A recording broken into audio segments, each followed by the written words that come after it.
everyone. There's this debate that I've been seeing popping up on Facebook every now and then, and it asks the question of whether people on Centerlink should have to pass drug tests in order to get payments. I don't know where this idea came from originally. I think maybe it was on a radio show or something like that. But I think this is a fucking horrible idea, and I hope it never gets any serious traction. First of all, there are a lot of people on Centerlink who have actual serious drug addictions. Drug addictions can form in many ways for many reasons, and they are often a physical and mental dependency on a substance.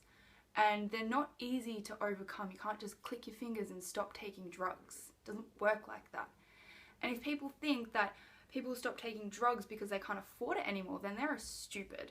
Likely what would happen if this became a thing is that when people don't have money to buy drugs, they will resort to other means such as robbery, prostitution, violence, and any other way they can get what they want.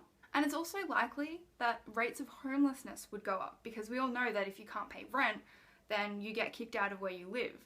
And homeless issues that we have at the moment are already bad enough without adding more to that. And just because somebody's a drug addict, it doesn't mean that they don't deserve a roof over their head.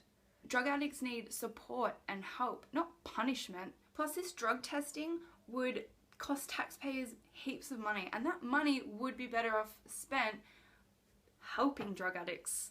You know, rehabilitation centers and programs, things that can actually help people get off drugs. Oh, that's right, people don't want their hard-earned tax monies to go to drug addicts, but somehow they don't really care about their money being spent on making sure drug addicts don't get money. I don't really understand the logic there, but it seems pretty stupid. This would actually not even work that well. People will find a way to figure out the system. They will find a way to secure their fortnightly payments. They would just not take drugs the day before, or they would, I don't know, buy someone's urine to pass a urine test, something like that. You would find that would be spending money, and what we're spending it on is just not going to be effective. This also raises a lot of questions and concerns that I'm not sure can properly be answered. Like, what would actually be considered a banned substance? I mean, I assume things such as ice and heroin would be, but what about prescription drugs and alcohol? Things that are perfectly legal but are very addictive and very dangerous.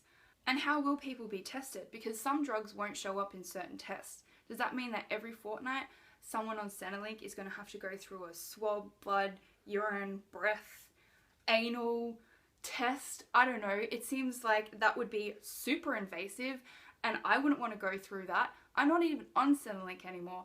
I don't want that to happen to me. I don't want it to happen to other people. And what about people who are on prescription drugs who have similar or the same ingredients as banned substances?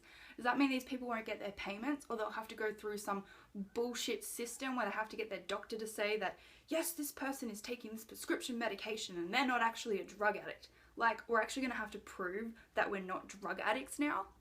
Or what about people who are addicted to prescription drugs? Does that mean that they won't be able to get payments, or that they will, or that maybe they will, or they won't, or they will? Like, see how stupid this is? And also, what about people who use marijuana as a means to self-medicate? I mean, the whole legalization of marijuana is, you know, pretty rocky at the moment. People want it to be legalized, some people don't. What would happen with that? What if halfway through this new drug testing thing, marijuana becomes legal? Does that mean we have to fuck around and decide that marijuana is no longer a banned substance anymore?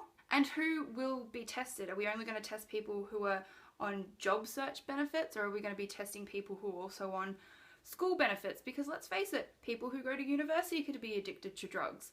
Does that mean pensioners, senior citizens will be exempt? Because, you know, they of course never take drugs at all. Like, who gets to decide who has to go through these tests? It seems like it's probably going to be really arbitrary too.